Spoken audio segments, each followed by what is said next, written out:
This video is just to kind of better explain the way that God can be difficult. So I'll try to make this short. I had to take my dog out potty. And usually God always has me take certain items with me when I go outside. And probably 8 out of 10 times he has me bring my phone. Today, he said, no, you don't need your phone. So I'm like, oh, it's going to go be a quick potty and whew, I don't have to worry about looking for anything weird happening or whatever he does. So I head outside and after I left my building area, I noticed to the right of me that an unusually large number of birds were flying out of this bush to my right. And I was like, how could all those birds be inside this bush? So I said to myself, well, he told me not to bring my phone. This is probably just normal bird behavior. So I then proceeded to watch where the birds were going. And they were going to another bush. And they all then landed upon this other bush. And I was like, whoa, that's a lot of birds. And as I started walking towards the bush, like from a distance, it still looked like a bush. But as I got closer to the bush, I noticed these were all sparrows. I noticed that almost every branch had a bird sitting on it. It was like the birds on a telephone wire, but they were each on this branch of this bush. And as I got closer and closer and closer, none of the birds moved. They just sat there staring at me. And I was like, how close are these birds going to let me get? And I kept walking towards the bush, and I got within about probably 10 feet of these birds. And they proceeded to sit there and stare at me and I at them for at least 4 to 5 minutes. And I'm just like, each bird was acting differently. Some were like, cleaning themselves. Others were, everyone was like sitting perfectly arranged on this bush, kind of staring at me. Anyway, as I was walking away from this, I just said, if people knew how unexpected God is, like, you have to come to terms with the unexpected nature of God, because this would have made an amazing video, and he had me leave my phone on my bed. And that's simply the way he wanted it. So there's going to be a lot of times, and I've had this happen in someone's life that he sent to me.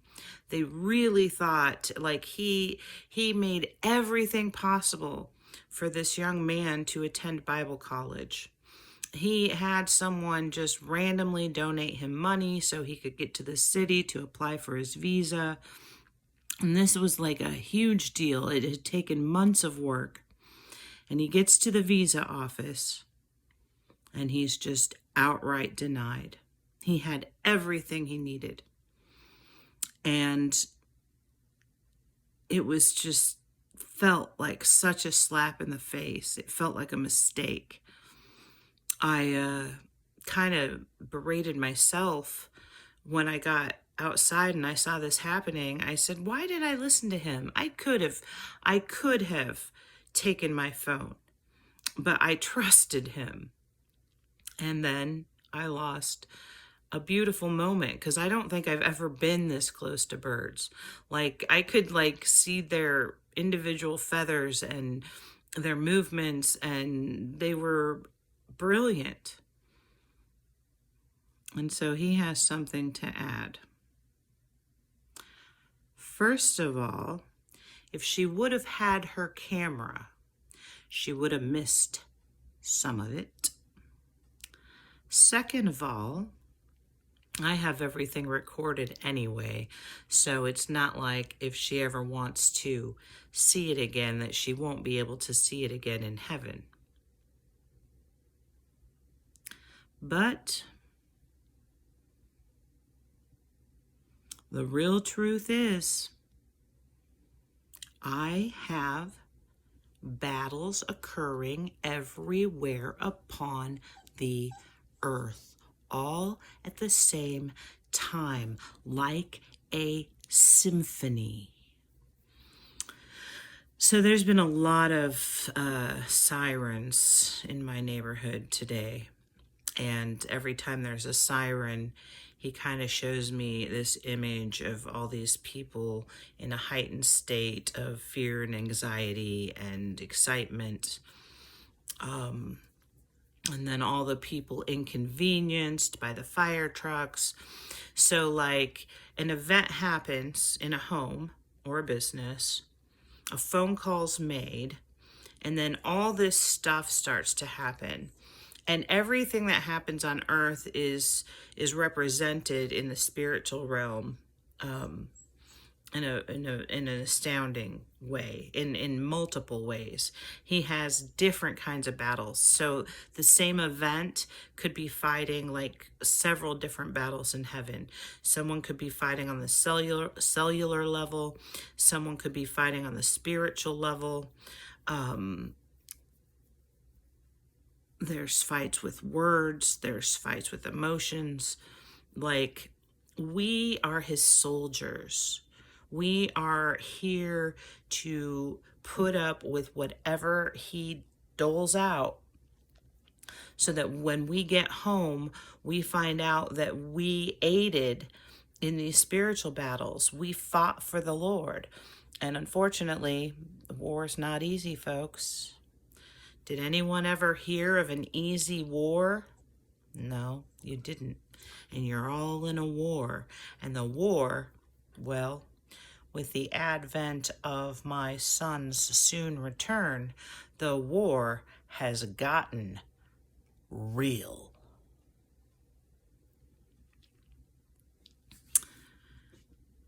So it's not that I necessarily had a huge amount of disappointment because he made me leave my phone, but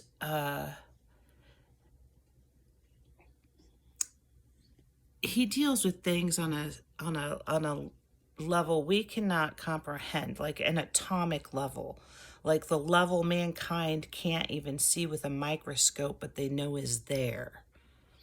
So if someone even has the tiniest reaction to something, whether it's disappointment or disgust or joy or surprise, those tiny, tiny little emotions are a part of his symphony. So I know that when I first had God come to me, I really thought life was going to get easy.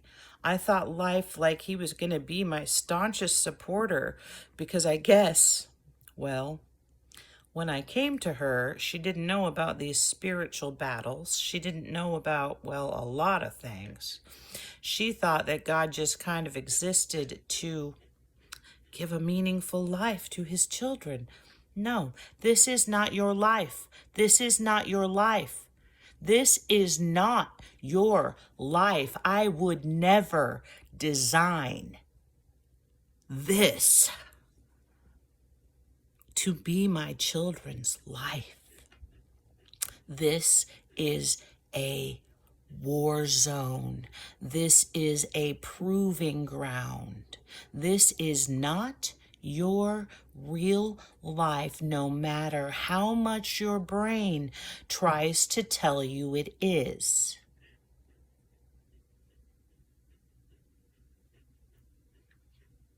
If you do not get to do the things other people get to do, such as have children, or have money, or follow their dreams, or have 2 living parents, all of the things that people have to go through, you are not going to feel bad about it when my son returns or you pass.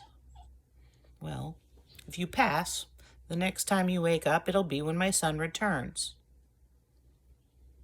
You are not going to be thinking about any of these earthly things because this is not your life. I have huge, glorious plans for you. This paltry, painful, there's some good parts about it. I did a good job at building in some meaning, building in some passion, building in some drama. We'll appreciate this life, but this is not your real life.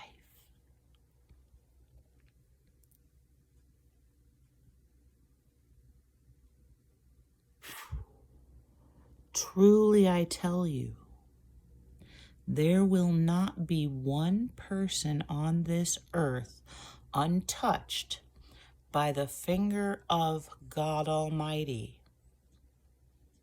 I am a double-edged sword. The better it gets, the worse it gets. You want it good, you gotta have it bad. Unfortunately, you don't get to choose. I have known your soul for trillions of years.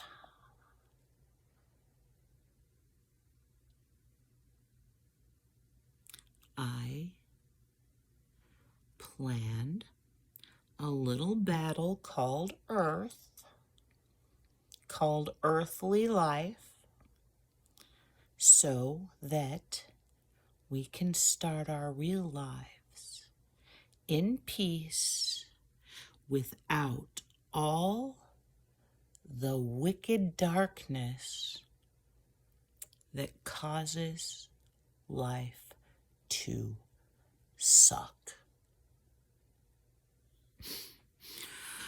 Whew.